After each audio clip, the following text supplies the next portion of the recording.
Okay, today we are going to compare the Wicked Tree Gear, Wicked Tough Handsaw. Let's get a good look at that. It sure looks wicked tough. Kind of overbuilt maybe even for the type of tool that it is. This is the Wicked Tree Gear, Wicked Tough Handsaw. We're going to compare that with a Silky. This is the Pocketboy 170 millimeter large tooth version. We'll get you a good look at that too.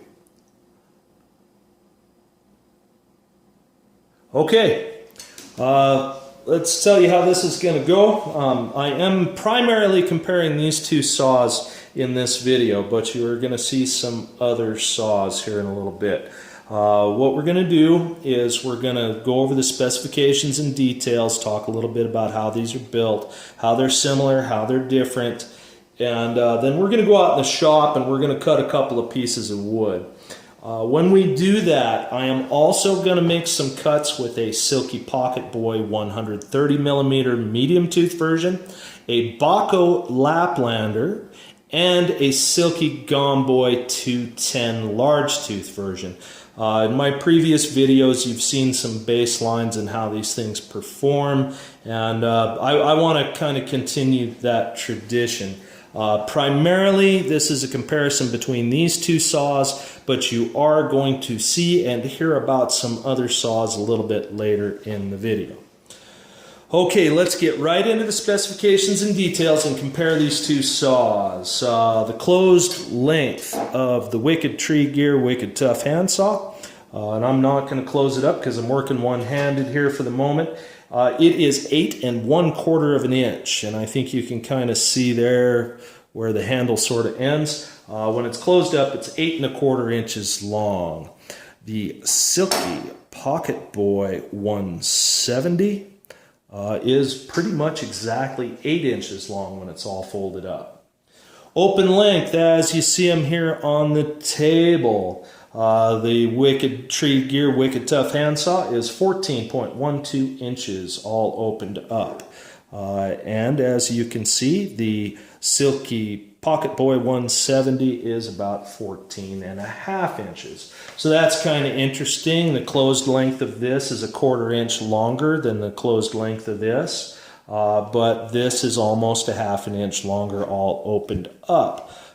Good handle to blade length ratio. I like this design. Okay, the blades. The Wicked Tree Gear Wicked Tough Handsaw is listed as having a 6.5 inch blade. And that's pretty close to, yeah, that's really accurate. You put it right around the pivot, that's about 6.5 inch blade from there to the tip. There is just a little shy of 6 inches of actual cutting surface on that blade. The Silky Pocketboy 170 is listed as 6 3/4 of an inch of blade, and yeah, right around the pivot, that's about how long it goes to the tip. The actual cutting surface of that blade is just right around, 6.5 inches. Okay, whoops, I'm bouncing things around, sorry about that. Let me readjust just a little bit here because I got wild. On this, just shy of 6 inches of cutting surface, there are 36.5 teeth. And that half a tooth is this, the safety tip is sharpened towards the user. That counts as half a tooth. This is a 6.5 points per inch tooth configuration. They are 3D cut teeth, and they are shaped toward the user. This is a pull stroke saw. We're going to get into that in a minute, but it is a pull stroke saw. Okay, now I just said that this is a 6.5 points per inch, and I told you it's got, 36 teeth on about 6 inches of cutting surface. You're probably going, hey, wait a minute, that math don't work out. How you figure, and I should do an instructional video on this sometime. How you figure the points per inch is you put your blade on on a ruler, and you get yourself a magnifying glass. You put one of those points so that it's on both sides of an inch line, and then you count the points to the next inch. And because these teeth are a little curved, and because the blade is, you know, the shape it is, more often than not, no matter what saw you're looking at, the math of how many teeth there are on the whole thing doesn't ever work out to how many points per inch there really are. So anyway, there are 6.5 points per inch on about that 6 inches of cutting surface. This is a 7 points per inch, so a little bit less aggressive theoretically. 7 points per inch on, you know, 6.5 inches of cutting surface. There are 42.5 teeth on this one, and again, half a tooth. That safety tip is sharpened toward the user. This is also a pull stroke saw. I'm going to put these up here and try to focus on them and let you see the teeth designs, you know, compared to each other, and maybe I can convince even those who don't doubt the marketing of the Wicked Tree Gear. Their marketing says this is a push-pull saw. It's not true. It's a pull saw. So their other blade, their bone blade, is that's a different story, but we aren't doing that video today. But maybe that's focused well. These are nearly identical teeth. They're almost the same depth. They're almost the same angle. The only real visible difference is if you look at that Wicked blade, you'll see that away from the user, the teeth are a little bit snubbed off, where Silky left there is a little more sharp, more pointy. Yeah, that's hopefully that was focused well enough for you. I'm using a cell phone here, so it's not perfect. I wish I had a better camera, but in any case, so there we go. Let's talk about the other differences here. This is Japanese SK4 steel. The kerf is wider than the spine, and that is because it is ground that way. They have ground this steel thinner at the back than at the front.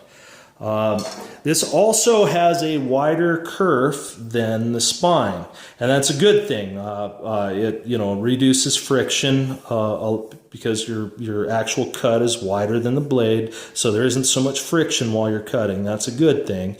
They did it differently. This is not ground. This steel is the same thickness on both sides.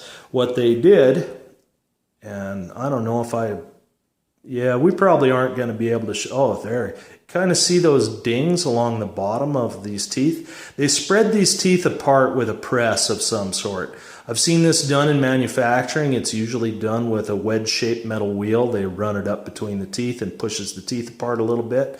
The good thing about it is it adds strength to the blade.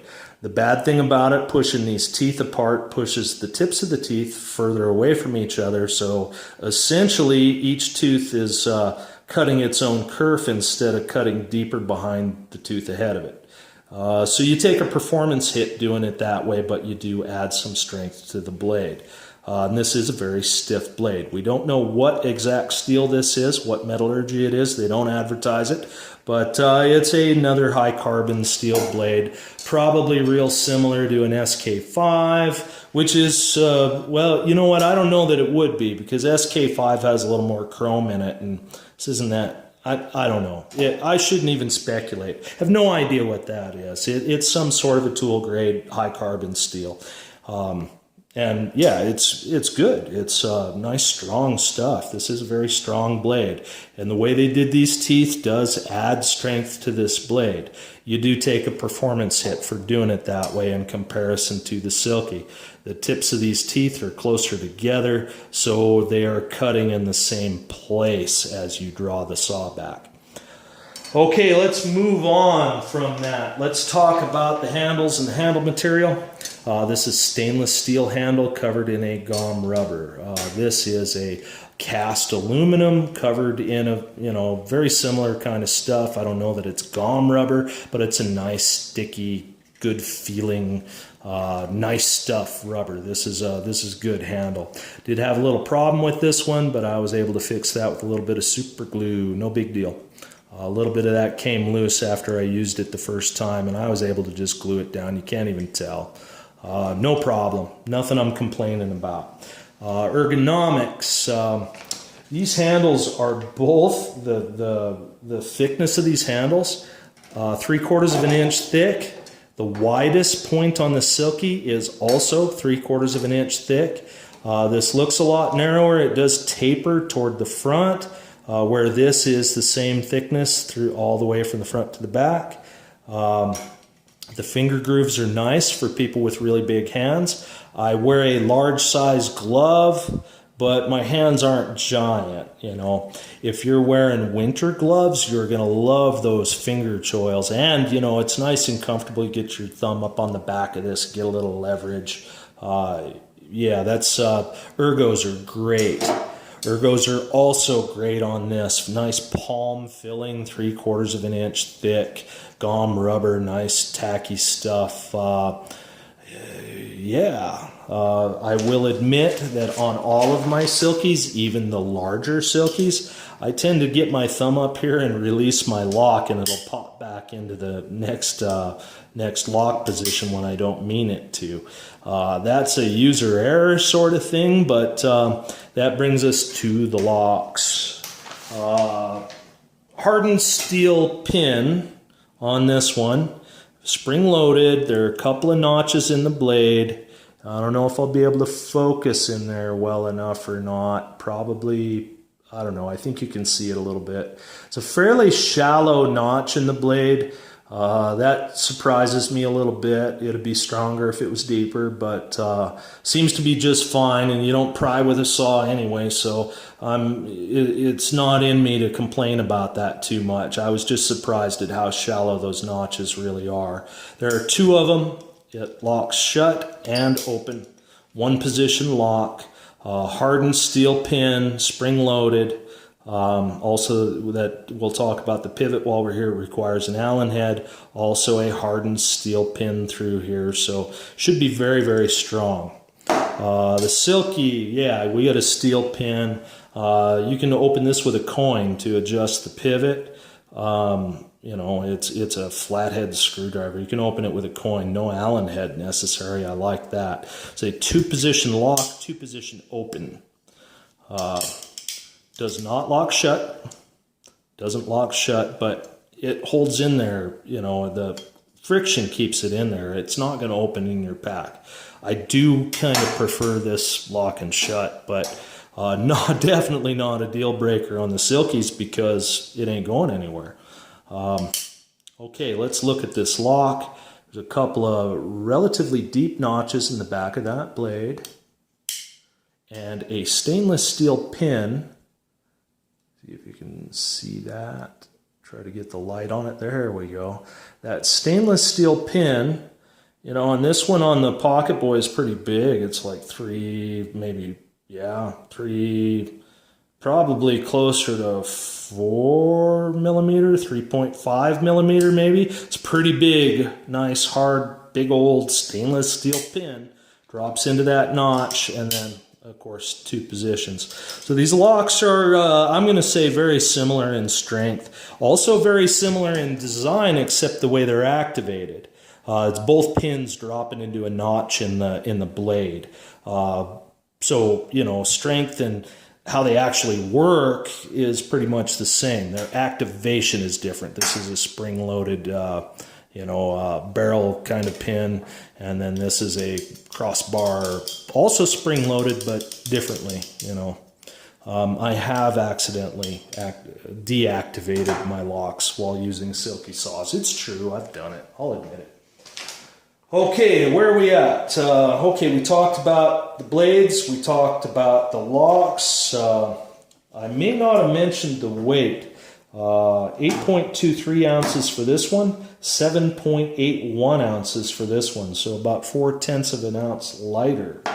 Wow, I think we covered it. Yeah, I think we've covered these specifications and details. you know, I'm going to start a little bit of opinion, but let's go cut some stuff after I say about 2 sentences.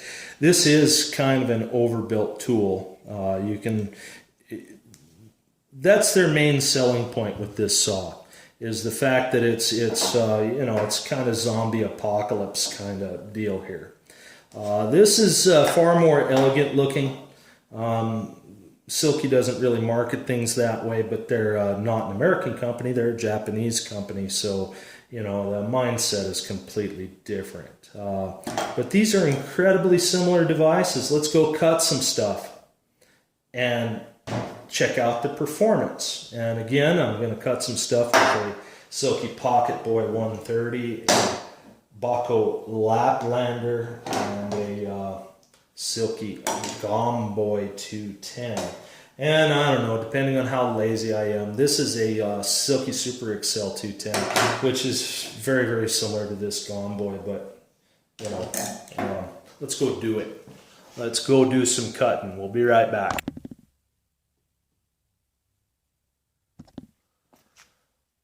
All right, wait a minute. All right, this is going to be the easiest piece of material I've got here. We're only going to cut 3 different things.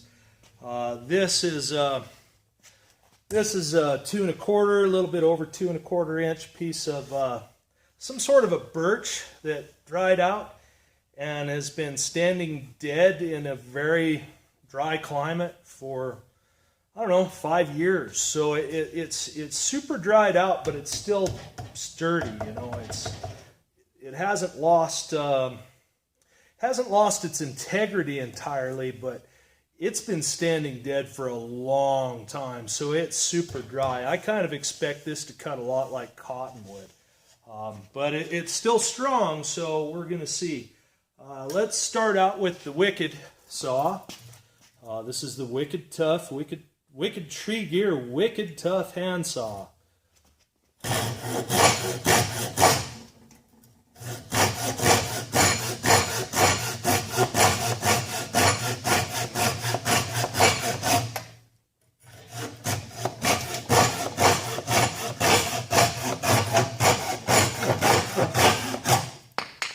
That was 30 and a bit of a stroke. Okay. Now let's go with the Silky Pocketboy 170 large tooth.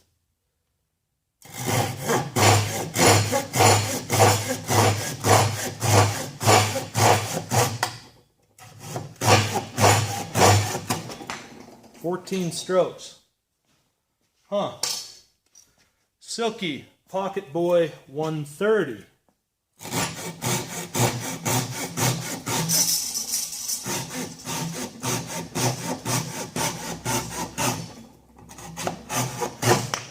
"16 strokes.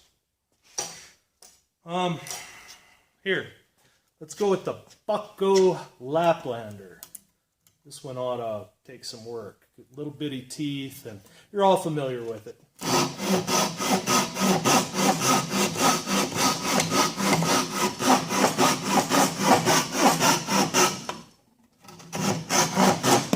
"17 strokes. Silky Gomboy 210 large tooth.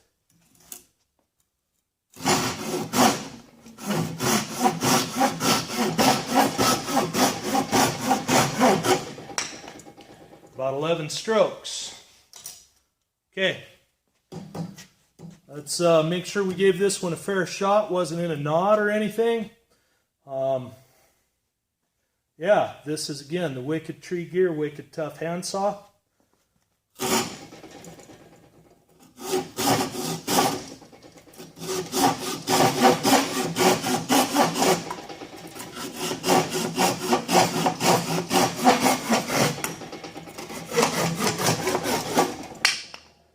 Let's go one more on that. You know, I'll try to keep it in the kerf a little bit better. I'm putting both hands on this, trying to, you know, gain a little leverage where, I don't know.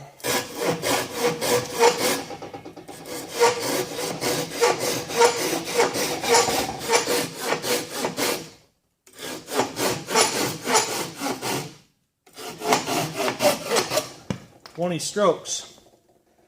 Well, that's kind of a surprising result. I actually didn't expect that myself. Yeah, I'm surprised by that. I thought for sure that this would beat that Bahco Laplander by quite a lot. Very aggressive teeth.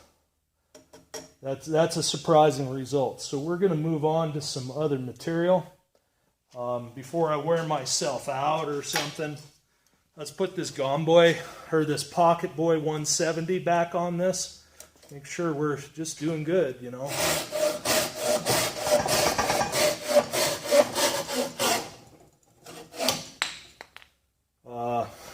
Eight and just a tiny little bit of a stroke.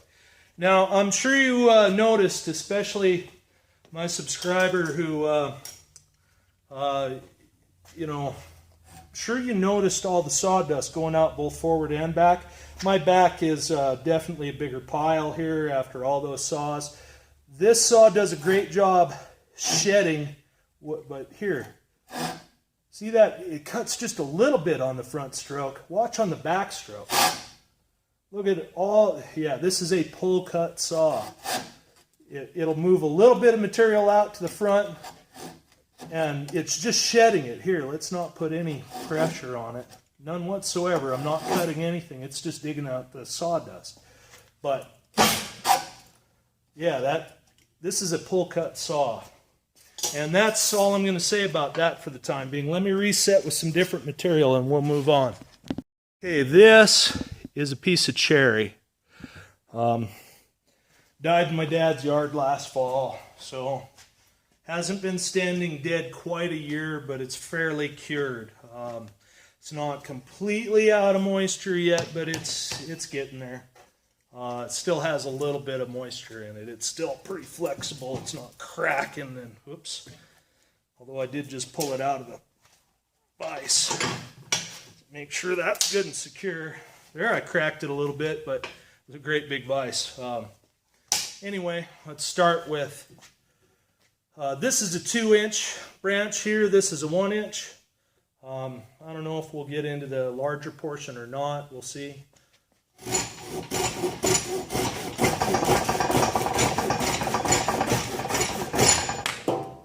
13 strokes. Good. And there's some moisture in it. I can feel it in the, you know, I can feel it in the debris that was in those teeth. There's still a little bit of moisture in this, just a little bit. So 13 strokes for the Wicked Tree Gear, Wicked Tough handsaw. This is the Silky Pocketboy 130 medium tooth.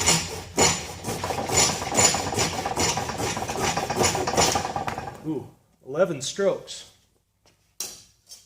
Silky Pocketboy 170 large tooth.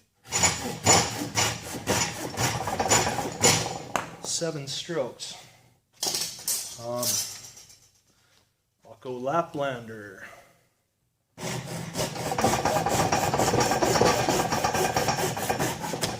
11 strokes.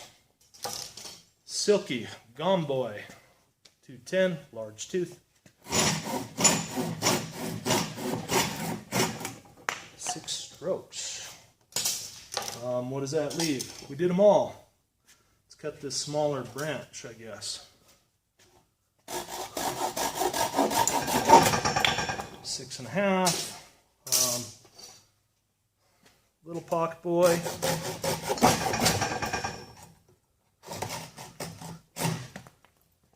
I used, well, here.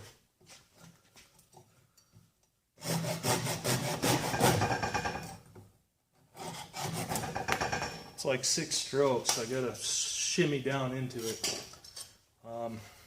Pocketboy 170. 3 strokes. All right, well, let me reset. Let's put some even more challenging material on here.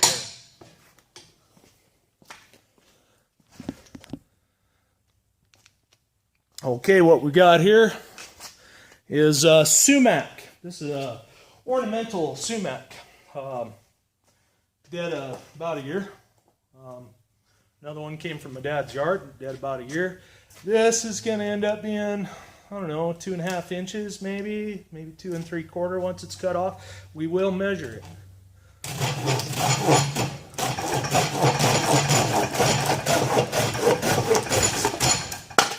Dozen strokes, and let's see what that came out to. Oh, that is only 2 inches. My guess was way off. Sorry about that. Silky Pocketboy, 130.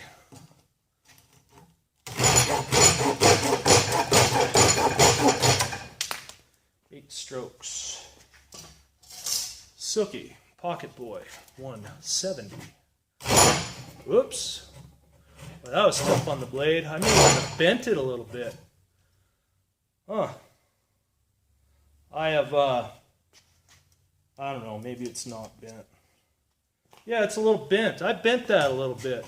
Reaching up like that. That's, well, there you go. You know what? We're going to talk about that here shortly.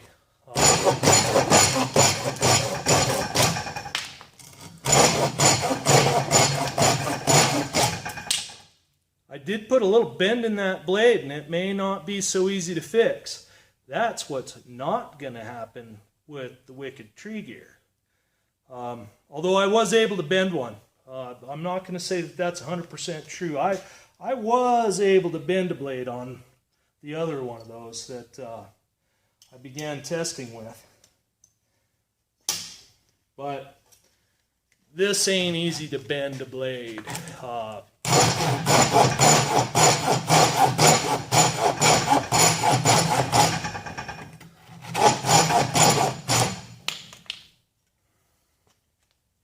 Okay, let's go to a Bahco Laplander.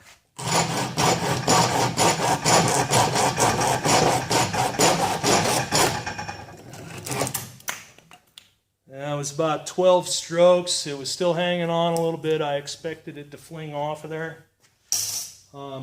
Yeah, about a dozen strokes. Let's see. We haven't done this one yet. This is the Silky Gomboy 210 millimeter large tooth.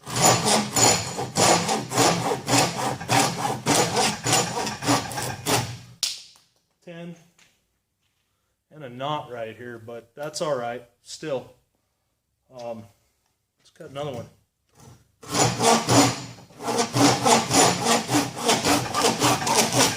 Eight. You saw me bind up a little bit right there, and that's because I'm cutting at funny angles and whatnot. No bend in that blade. I did, and I'm going to show this to you since I did it on camera, and you know, I kind of consider myself to be a saw guy. I can't believe I did it on camera, but I have done this before. Let me get behind the viewfinder and maybe you can see what I did to that blade.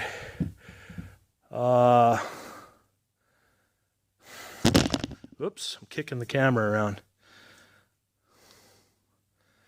There you can see it, just a little bit. I put a little bend on that.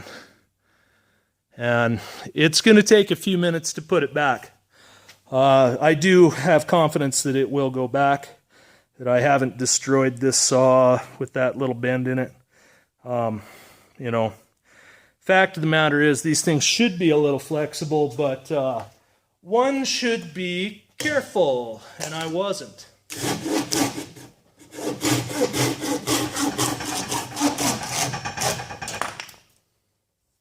Cuts just fine, and actually it's a little straighter now. I put a little thumb on that before it's almost straight now. So yeah, that's so there you go. That's going to be a testimony to the fact that I'm honest in my videos. I just bent a saw right here in front of you to see it all. Sumac, pretty hard stuff. So I stuck with some small stuff, but pretty hard stuff. You know, some sort of an elm and some hardwood, some cherry. All challenging material. You saw the difference in performance. You also saw me bend the blade. And so let's go inside and let's talk about that. Okay, let's get to the end of this video. I told you I'd give you some opinion, and my opinion hasn't changed at all. The reason you buy this saw is because it's overbuilt, not for performance. We just witnessed that. Yeah, we're going to talk about truth in advertising here in just a minute. This is an overbuilt, nice. I don't have any issue with it. Well, you know what? There was something I forgot to mention. There is something I hate about this saw. Lanyard. What the hell is this for? I mean, seriously, you can't wrap that around your wrist. They included this tiny little piece of cord.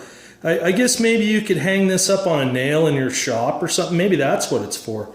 The lanyard hole is too small for paracord. I don't even think you could stick this Bahco. No, you couldn't even get that Bahco leather through it. I hate that. That's just dumb. I don't know what they did that for.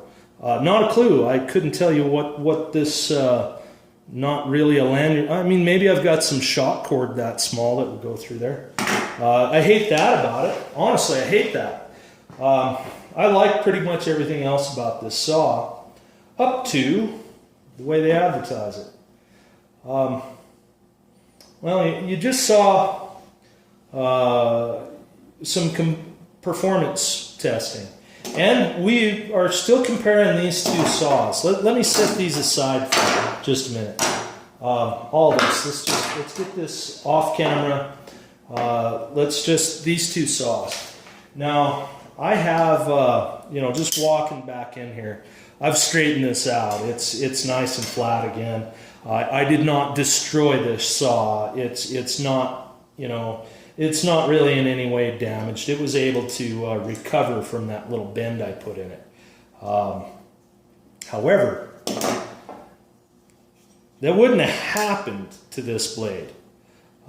This is thicker. It's a stronger material, but man, it kind of sucks for performance. Now in their advertising, and let's go through this. Let's talk about a few things. Okay, so they show guys whacking stuff off like it's a machete. Yeah, okay, it can do that. If you're whacking stuff off needing a hatchet or machete, for God's sakes, go get a hatchet or a machete. You don't use a saw for that.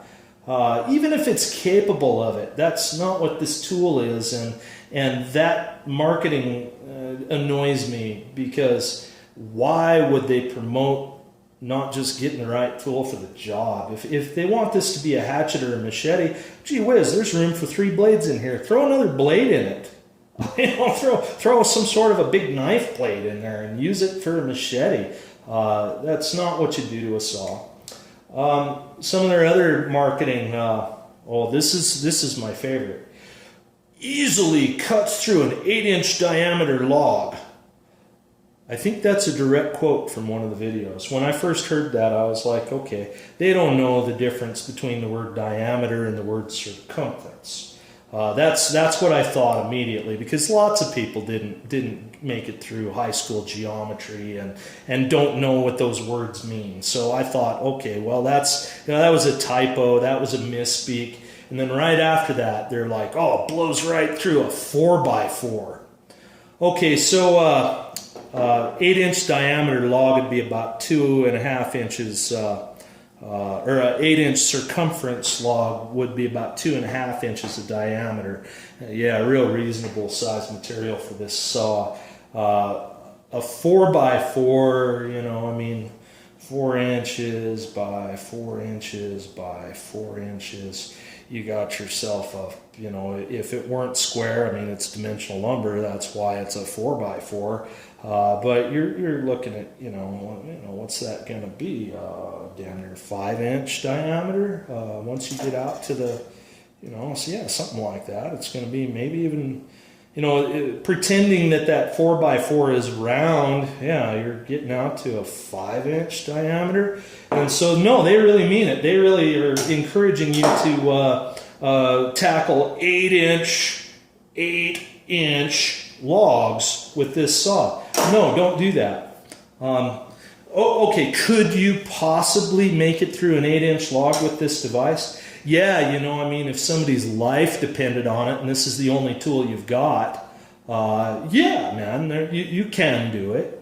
You know, when you're out doing some work in the woods or, you know, clearing some trail or shooting lanes or however else they were marketing this saw, should you be tackling an 8-inch log with, no, hell no.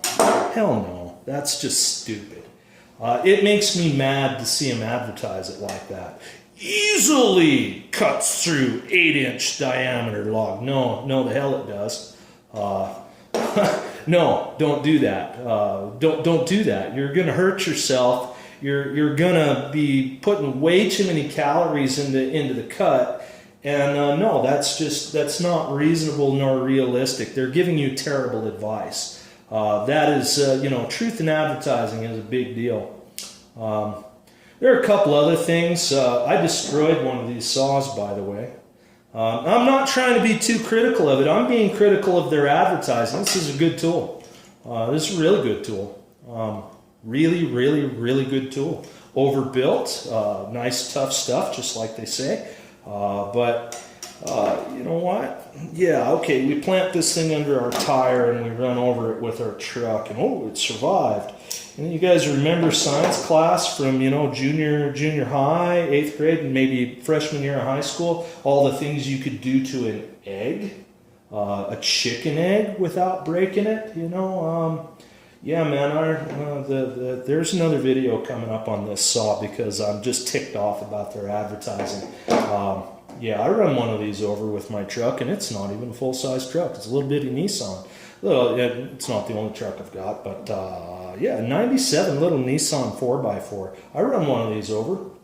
After I've bent the blade, pinching it between a couple of pieces of wood, I bent it so bad it can't be put back in here. You know, well, I put it in a vise and used some pliers. I got it bent back enough to put back in the handle. And then I destroyed it running it over my truck because I leaned it up against a rock like this and just clipped it with my front tire. Yeah, it folded right in half, cracked the heck out of this pot, you know, not pot metal, I'm not going to say that. This is a die-cast aluminum. Yeah, just broke it, you know. So yeah, these are, you know, their advertising is nonsense. Is this tool good enough to buy without their nonsense advertising? Yeah, you betcha. I bought a second one. After I destroyed the first one, you betcha I bought a second one. That's a good tool. Their advertising? Absolute nonsense. I just hate it when people do that. You know, be honest about your product. Sell it on its merits. And this has plenty of merits to sell it on. Although performance really isn't necessarily one of them. You know, it's at least in the materials we used out here, I'm going to offer a caveat, a caveat, however you want to pronounce it, depending on, you know, however you want to pronounce it. I'm going to offer one caveat. I did not show you this saw in green wood. This thing smokes through green wood. But so does this one, so does this one, so does this one. So does this one. This one not so much. The Laplander's not a great performer in wood. You know, it's a good utility saw. Which leads me to the last point I'm going to make today before I end this video. Get all this out of the way. I'm going to make 2 points. One of them right now. With their advertising, the Wicked Tough Tree Gear folks, with their advertising of this, what they're really going after is saws like this with plastic handles. You know, they're saying this is way better than that. And they repeat that theme over and over and over again. I did not do a comparison video of this saw and this saw, even though this is the market that these guys are aiming for. I'm going to tell you why. Because it wouldn't be fair. It wouldn't be fair to the Wicked Tree Gear. They make another saw. I don't have one yet. I'm going to get one. Don't know when, but that's coming up. You know, I intend to give you folks a lot more saw videos. It's coming up. They've got a bone saw, and I've looked at it, and in Cabela's, and I've looked at it online, and I'm going to buy one. Its tooth configuration, it has a lot smaller teeth on it. Its tooth configuration is, it really appears to be very similar to this Bahco. So I'm going to get one. I'm going to do a separate comparison video of these, because this is who these people kind of indicate that they're after, you know. This and some of the El Cheapos, you know, the Fiskar with the plastic handle, the Corona with the plastic handle. If you've watched my other videos, you know I love those blades, hate the handle. This Bahco is also a great tool, so we'll see how that video comes out. Yes, wicked tough. It is. It's wicked tough. You saw me bend this one, but man, this saw is so much faster than that one. You know, if I hadn't been careless, and yeah, I was careless. That was 100% me binding that thing up, getting a funny angle and deciding to be lazy and keep shooting video instead of adjusting my log in the vise, you know. And I was cutting for performance with all of them. I put effort into every saw. I didn't, you know, take it easy on any of them. I was trying to see how fast they'd go so I could show it on camera. If I were buying another one of these because I wanted something this size, and you know, boy, it's a tough choice. All metal construction. You saw me bend the blade, so it's really hard to sell this saw. But bending that blade was my fault, not the saw's fault. That was the user. But could you be a careless user and own this saw and not bend it, doing what I did? Yeah, absolutely. You could be a careless user with this saw and not break your stuff or damage it or bend it or whatever. Something to carry because I want to save calories. This is a 1/2 inch lighter and it cuts twice as fast. Yeah, there you have it. Something to carry because I want to whip it around and use it like a hatchet and an axe and a machete, and you know, throw it around and not worry about it and bind it up and bend it any which way I want because I, you know, am careless. Yeah, okay, durability, serious durability with this item, not great performance. There you go. Choose between durability and performance if you're looking at these two, at least for this video. I mean, you know, I could cut all that out of the tape, you know. You might never see this thing get bent if I were a little less honest with my own carelessness with my saw. Alrighty then. Oh, let's go back to this. $10 cheaper than this one. $10 less money. Replacement blade for that's $12. So if I had destroyed that blade, I'd be into this one $2 more. There we go. That's it. I don't have anything else to say, and that was a lot of rambling there at the end. You know, I hope I provided useful information. Oh, one other thing. This blade being shorter is just as stiff as this one. They have that similar feel to them, and the Bahco blade is stiff like that too. That, you know, a lot of stiff. You know, it's not going to bend so easy.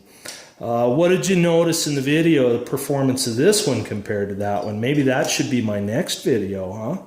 You know, a 6-ounce saw in 6 inches long to carry versus this much larger and probably pretty close to identically performing saw in reasonable size material. Yeah, maybe that'll be the next video. Okay, that's it. I promised you a shorter video and I gave you a longer one. So thank you very much for all your time watching this. I appreciate it. I hope the information I offered here is worthwhile to you.